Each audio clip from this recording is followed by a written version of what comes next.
Hi guys, Pakistani family तो reaction. कैसे हैं आप सब। मेरा नाम मेरा नाम नदीम। तो यार आज का वीडियो बहुत कमाल का होने वाला है क्योंकि भारतीय मुस्लिम क्रिकेटर मोहम्मद सिराज को भारतीय ने अपनी टीम में खिला कर पाकिस्तान को दिया करारा जवाब। अच्छा, लेकिन अब वॉच करते हैं कि भाई आखिर क्या सीन है, तो क्या नहीं किस तरह से जवाब दिया है, क्योंकि मोहम्मद सिराज तो आजकल ऐसा पेल रहा है सबको कि मैं कहता हूँ माँ मैंने की हुई है। तो काउंट ऑन करते हैं, स्टार्ट। वो गांव में खेलता तो माँ हाथों में डंडा लेकर उसे मारने अच्छा। आती। आज माँ ने स्टेडियम में देखा बेटे का मैच। सिराज के लिए अपना ऑटो बेचा था।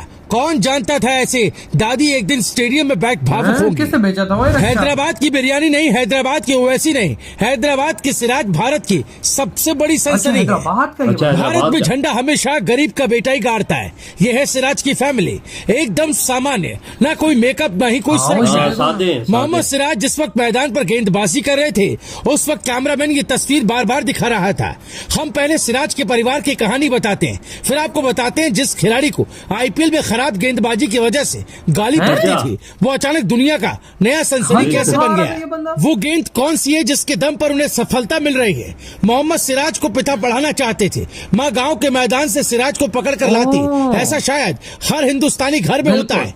सिराज का मैच देखते हुए उनकी माँ भावुक हो गई। ये सिराज का परिवार है। सिराज की बॉलिंग फिलहाल भारत में अर्शदीप से अभी अच्छी है। मोहम्मद शमी और बुमराह के बाद अगर कोई भारतीय गेंदबाजी का जिम्मा संभालने वाला है तो वो है सिराज। पर ये सिराज आए कहां से? पिता ने ऑटो क्यों बेच दी थी? क्या आप भी ऑटो चलाते हैं? 1 मिनट में सुनिए सिराज के संघर्ष की 20 साल की कहानी। हैदराबाद के गरीब परिवार में सिराज का जन्म हुआ। आप कह सकते हैं सिराज ने जिंदगी जीना नहीं सीखा। न महंगा कपड़ा था, न इंग्लिश मीडियम स्कूल। सिराज जिस परिवेश में पले बड़े वो हालात सामान्य नहीं थे। सिराज की जिंदगी में माँ बाप से बड़ा दर्जा विराट और रोहित का है। सिराज के साथ टीम इंडिया में भेदभाव की खबरें भी आती रही है, पर विराट और रोहित ने वो जगह दिलाई जिससे एक आम इंसान का परिवार आज स्टेडियम में बैठकर बेटे का मैच देख रहा था। श्रीलंका के खिलाफ वनडे सीरीज की 3 मैचों में 9 विकेट लिए, 7 विकेट उन्होंने पावर प्ले में ही लिए। न्यूजीलैंड के 2 बल्लेबाजों को भी पावर प्ले में ही आउट किया। 2022 की शुरुआत से अब तक पावर प्ले में वो ज्यादा वनडे विकेट लेने वाले गेंदबाज हैं। नई गेंद से उनकी गेंदबाजी को वर्ल्ड क्लास क्यों कहा जा रहा है? ऐसे में सवाल उठता है कि पिछले 1 साल में सिराज ने ऐसा क्या किया है जिससे उनकी गेंदबाजी इतनी खतरनाक हो गई है। एक्सपर्ट मान रहे हैं कि सिराज ने एक ऐसा ब्रह्मास्त्र डेवलप कर लिया है जो मौजूदा समय में सिर्फ इंग्लैंड के तेज गेंदबाज जेम्स एंडरसन के पास है। हमने इसकी गहनता से पड़ताल की। इस ब्रह्मास्त्र का नाम है वोबल सीम डिलीवरी। वोबल का मतलब होता है लड़खड़ाना।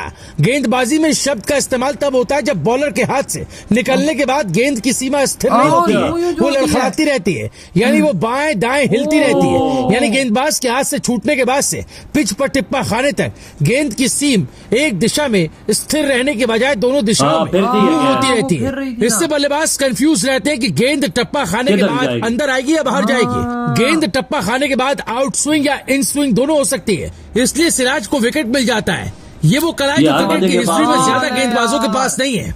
सिराज अगर ऐसी ही गेंदबाजी करते रहेंगे तो वो भारत ही नहीं दुनिया के महान तेज गेंदबाजों की लिस्ट में जगह बना लेंगे। जेम्स एंडरसन इंग्लैंड के तेज गेंदबाज हैं। उनके सामने किसी भी बल्लेबाज की हालत खराब रहती है, यहाँ तक कि वो चालाक गेंदबाज कहे जाते हैं।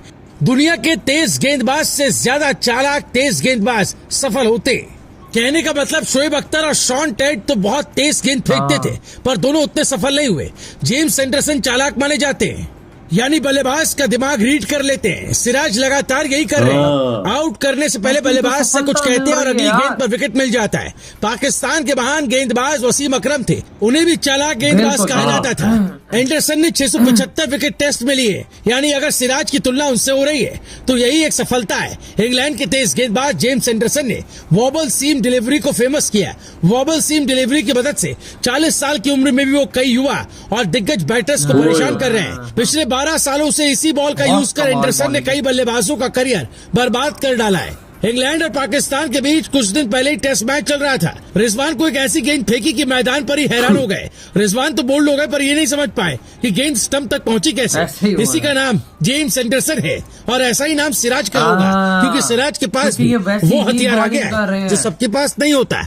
Bureau report, global Bharat TV. ये जो गेंद फेंकता है ये देखो ना, ओए यार ये जो इसके पास ट्रैक है ना, ये इंग्लैंड के खिलाड़ी के पास है। अबे यार सबसे पहली बात तो भाई ये देखो ना, मोहम्मद सिराज की फैमिली एक गरीब, जिस तरह बोलोगे एक रिक्शा चलाने वाला कितना कमाता होगा यार, दिन का 600-700 रुपए 800 की दिहाड़ी वो लगा भी दो। मुश्किल है यार, वो भी मुश्किल है। भारत है, पाकिस्तान ही, पाकिस्तान में इतनी दिहाड़ी लगती है, पाकिस्तानी रुपए में 500 कमा लेता होगा। 500 कमा लेता होगा। लेकिन भाई साहब उसका बेटा कौन थे, मुसलमान थे वो, क्या भाई देखो मोहम्मद सिराज को जगह मिली और आज वो भारत के लिए खेल रहा है। बाप ने ऑटो रिक्शा बेचा।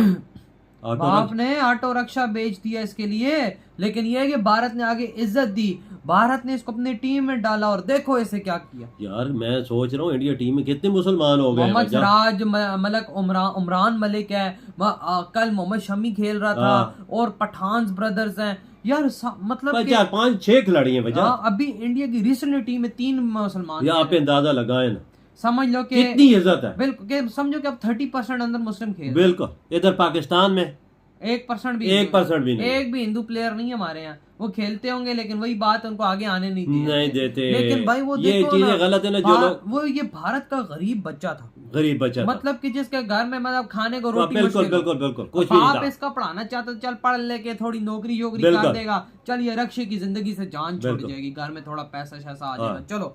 लेकिन भाई वो ग्राउंड छड़ता ही नहीं था मोहम्मद सिराज।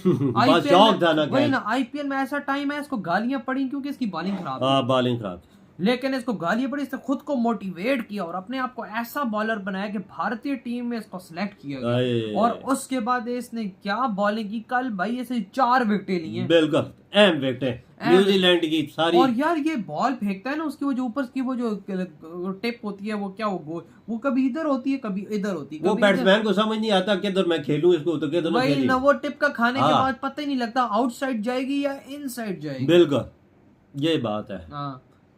और एक और बात भी है, इस खिलाड़ी में इतना दम है ना, ये जो इनका बॉलिंग अटैक है इंडिया का, ये शामी, ये सिराज और दूसरा इनका बुमराह, अर्दीब, ये अटैक दुनिया का बेहतरीन अटैक वाकई में। अभी इस टाइम का वर्ल्ड का ये 4 जो बॉलर है ना, 4 कॉम्बिनेशन बन चुका है, 4 बॉलर बिल्कुल इसमें कोई शक की बात नहीं है। और ये बेस्ट कॉम्बिनेशन इस टाइम पे बन चुका है, इस अटैक को कोई नहीं तोड़ सकता। वाकई। और अगर मोहम्मद सिराज रहा तो इसने बैंड बजा दे। बिल्कुल, ये लोगों के दिमाग से खेल रहा है बंदा, इंडिया जो कल को विकेट ही नहीं लेता था, आज वो 4-4 5-5 विकेट ले रहा है भाई एक मैच के अंदर। हलवा है 4 विकेट लेना, हलवा 2 कोई ले ले तो बड़ा उछल रहा होता है ग्राउंड में। न्यूजीलैंड के बैट्समैन बैटिंग बहुत मजबूत है, उनको उड़ाना आसान काम है भाई। यही न्यूजीलैंड ने हमारी लगाई थी ठुकाई, हमारे यहाँ आके हमें ही हरा के ये लोग गए हैं। और भाई मैं कहता हूँ इसने डिस्ट्रॉय करके रख दिया इस बंदे ने। और देखो भारत ने इज्जत दी है यार, मैं तो सोचता ये पाकिस्तानियों के लिए मुंह तोड़ जवाब है कि पाकिस्तानी कहते हैं भारत में मुसलमानों की इज्जत नहीं है, जुल्म होता है। तो ये अगर जुल्म होता है ना,